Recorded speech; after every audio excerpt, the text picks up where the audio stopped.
साल 2010 में पेरिस में एक 91 साल की बूढ़ी औरत की मौत होती है और उसके बाद उसकी फैमिली को यह पता चलता है कि उसके नाम तो पेरिस में एक फुल्ली फर्निश्ड लग्जरी अपार्टमेंट था जो वर्ल्ड वॉर 2 से कंप्लीटली अनटच्ड था। अब ये आपके और मेरे जैसे लोगों के लिए एक नई बात होगी, राइट? बट पेरिस में ये बिल्कुल नॉर्मल है। आज के तारीख में पेरिस में 26% घर ऐसे ही खाली पड़े हुए हैं। लेकिन द आयरनी इज इतने फ्लैट्स एम्प्टी होने के बावजूद भी पेरिस में होमलेसनेस आज भी पीक पर है। वेल, हेलो फ्रेंड्स, मेरा नाम है गौरव और पेरिस जो एक टॉप ट्रैवल डेस्टिनेशन है और हमेशा टूरिस्ट से जैम पैक दिखता है, उसी पेरिस शहर के लाखों घर वीरान पड़े हुए हैं। इनफैक्ट कुछ 40,000 घरों में तो बिजली का कनेक्शन तक नहीं है। अब मजे की बात तो यह है कि पेरिस गवर्नमेंट इस प्रॉब्लम को सॉल्व करने की पूरी कोशिश तो कर रही है, लेकिन फिर भी काफी सारे चैलेंजेस फेस कर रही है। आखिर कैसे? वेल, सबसे पहले समझते हैं कि गवर्नमेंट क्या स्टेप्स ले रही है। Well, government basically rent culture को प्रमोट करने के लिए फ्लैट ओनर्स को फ्लैट के साथ ब्लैंकेट्स और क्रॉकरी जैसे बेसिक चीजें फ्री दे रही है। सो पेरिस में खाली घरों को लेकर दो कॉन्सेप्ट्स है,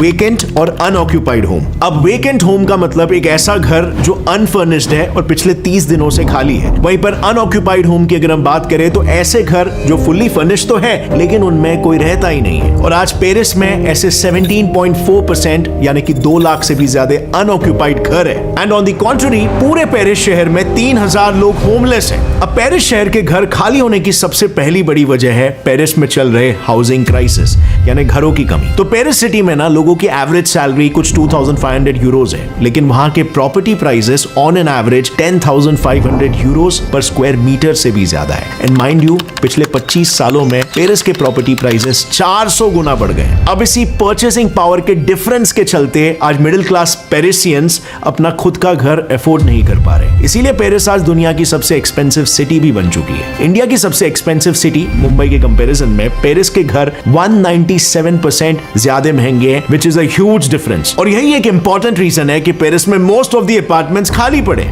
अब इससे ये तो बिल्कुल क्लियर हो जाता है कि आज के डेट में पेरिस में एक मिडिल क्लास का घर ओन करना काफी मुश्किल है और इसीलिए मोस्ट ऑफ द पेरिसियन घर रेंट पर लेते हैं। सो पेरिस में ना रेंट कल्चर काफी प्रोमिनेंट है और इसी वजह से वहां की गवर्नमेंट ने काफी स्ट्रिंजेंट लॉज बनाए हैं और रेंटेड फ्लैट्स को 2 कैटेगरीज में डिवाइड किया है। एक तो owner fully furnished flat rent कर सकता है या फिर अनफर्निश्ड को। अब इसमें भी काफी स्ट्रिक्ट रूल्स है। अगर ओनर फुल्ली फर्निश्ड फ्लैट को ऑफर करता है तो डेफिनेटली उसे कंपैरेटिवली ज्यादा रेंट यानी कि अप्रॉक्सीमेटली 1200 यूरोज का रेंट मिलेगा। बट फर्निश्ड फ्लैट में गवर्नमेंट ये मेक श्योर करती है कि ओनर अपने टेनेंट को ब्लैंकेट्स, फ्रिज, ये सब से लेकर क्रॉकरी तक सारी चीजें कंपलसरीली प्रोवाइड करे। और अगर इन फ्यूचर ये सारे आइटम्स अगर खराब हो जाए तो ओनर उसे भी रिप्लेस करके देगा। इन केस ओनर अगर ऐसा नहीं करता है तो टेनेंट के पास पूरा राइट होता है कि वो एग्जिस्टिंग रेंट अनफर्निश्ड फ्लैट के रेट्स के हिसाब से पे करे। सो ऑब्वियसली अनफर्निश्ड फ्लैट्स के रेंट पेरिस में कम है, यहाँ पर कुछ 1000 यूरोज के करीब है। बट अनफर्निश्ड फ्लैट्स का ना एक और एक डिसएडवांटेज ये भी है कि उन फ्लैट्स की 70% रेंट अमाउंट टैक्सेबल होती है। वहीं फर्निश्ड फ्लैट्स को टैक्स बेनिफिट्स मिलते हैं, यानी कि उनका बस 50% रेंट अमाउंट ही टैक्सेबल होता है, प्लस इस टैक्सेबल अमाउंट पे वो अपने एक्सपेंसेस को भी एक्सक्लूड कर सकते हैं। अब पेरिस के खाली होने का दूसरा सबसे इंटरेस्टिंग रीजन है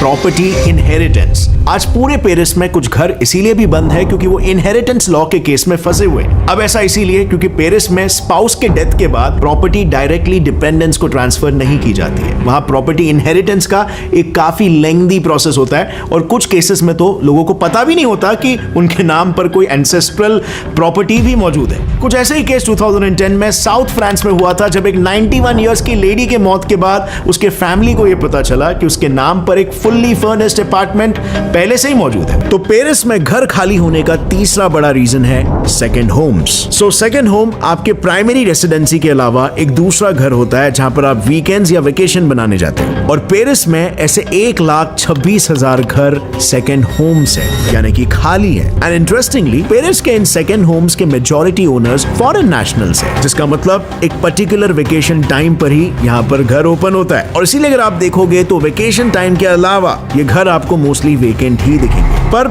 इसमें भी एक प्रॉब्लम है। ऐसे सेकंड होम्स की वैकेंसी को अवॉइड करने के लिए Paris government second home taxes impose करती है। अब इन्हीं टैक्सेस से बचने के लिए कुछ होम ओनर्स अपने अपार्टमेंट्स को शॉर्ट टर्म रेंटल पर दे देते हैं। सो पेरिस में रूल है कि लीगली आप साल के 120 दिनों दिनों के लिए अपने घर को रेंट पर दे सकते हो, लेकिन इस लिमिट के ऊपर रेंट करने के लिए आपको अथॉरिटीज की परमिशन लगती है। और इनफैक्ट उस प्रॉपर्टी को भी रेजिडेंशियल से होटल एकोमोडेशन में कंसिडर किया जाता है, जिसके और भी हायर टैक्सेस लगते हैं। और इसीलिए most of the second home owners अपने फ्लैट को वेकेंट रखना ज्यादा प्रेफर करते हैं। लेकिन वो बात अलग है, कई सारे पेरिसियंस ने इसका भी एक लूप होल ढूंढा है, क्योंकि वहां के होम ओनर्स अब घरों को एयरबीएनबी पे लिस्ट कर रहे हैं। अब एयरबीएनबी, जैसे यू मे नो, एक प्रॉपर्टी लीजिंग प्लेटफॉर्म है जिसमें ओनर्स अपने फ्लैट को 150 से 300 यूरोस के पर डे रेंट रेट पर रेंट कर सकते हैं। एंड माइंड यू, ये डील उनके लिए काफी प्रॉफिटेबल भी है, क्योंकि जहां एक महीने में मोस्टली रेंटल से वो 1000 से 1500 यूरोस कमाते हैं, वहीं पर एयरबीएनबी के शॉर्ट टर्म रेंटल से वो सीधा डबल यानी 3000 से 5000 यूरोस तक कमा लेते हैं। और इसीलिए पेरिस में शॉर्ट टर्म रेंटल्स की पॉपुलैरिटी काफी बढ़ रही है। And as a matter of fact इतनी बढ़ चुकी है कि आज पेरिस में 78,000 एयरबीएनबी प्रॉपर्टीज मौजूद है, जो बाय द वे दुनिया में किसी भी सिटी से सबसे ज्यादा है।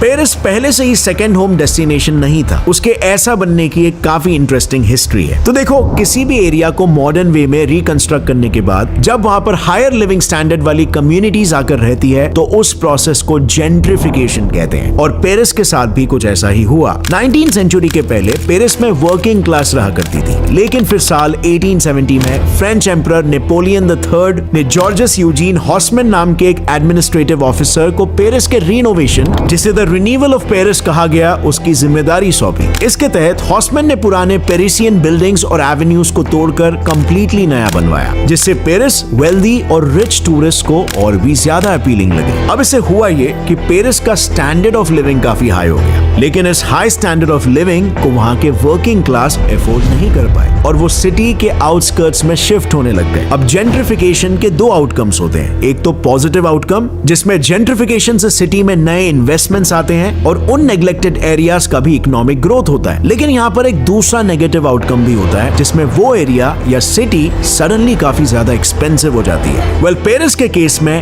नेगेटिव आउटकम ज्यादा स्ट्रांगली हिट किया, और ये भी पेरिस के एम्प्टी होने का एक मेजर रीजन है, क्योंकि जैसे मैंने कहा, सब कुछ अफोर्डेबिलिटी के बाहर हो गया और इसीलिए मिडिल क्लास पेरिसियन सिटी के आउटस्कर्ट्स में सेटल होने लगे और मेन सिटी में सिर्फ रिच सेकंड होम इन्वेस्टर्स के ही घर रह गए। अब इसका बेस्ट एग्जांपल है पेरिस का ले मेराय नेबरहुड, जो किसी वक्त में ना पेरिस के वर्किंग क्लास का हब हुआ करता था। स्पेशली यहाँ पर ज्यूइश कम्युनिटी रहा करती थी, लेकिन आज यही नेबरहुड पेरिस का सबसे एक्सपेंसिव और फैशनेबल एरिया बन गया है। नाउ ऑब्वियसली फ्रेंड्स, इस सबसे पेरिस गवर्नमेंट भी चिंता में ही है और इसीलिए उन्होंने इस हाउसिंग क्राइसिस को टैकल करने के लिए कुछ सॉल्यूशंस भी ढूंढे हैं, जिसमें सबसे पहले तो उन्होंने फर्स्ट टाइम घर लेने वाले पेरिसियंस के लिए 10,000 यूरोस का ग्रांट दिया है, जिससे कि उन्हें घर खरीदने में हेल्प हो सके। और ग्रांट के अलावा गवर्नमेंट खुद हाउसिंग लोन्स भी प्रोवाइड कर रही है, वो भी बैंक से कम इंटरेस्ट पर। And not just low interest loans, Parisian government तो प्रेट अ टॉक्स जीरो और पीटीसी नाम के एक स्कीम के अंदर इंटरेस्ट फ्री लोन्स तक देती है। बेसिकली पीटीसी ऐसे लोगों को मिलता है जिनके ऊपर ऑलरेडी लोन्स है और वो नया घर परचेज करना चाहते हैं। और फ्रेंच गवर्नमेंट की अगर बात करें तो वो भी पेरिस में सोशल हाउसिंग यानी सब्सिडाइज्ड घर बना रही है, लेकिन घर बनाने के साथ उन्होंने सेकंड होम्स को रेंट पर देने के लिए एंकरेज करने के लिए जोन 10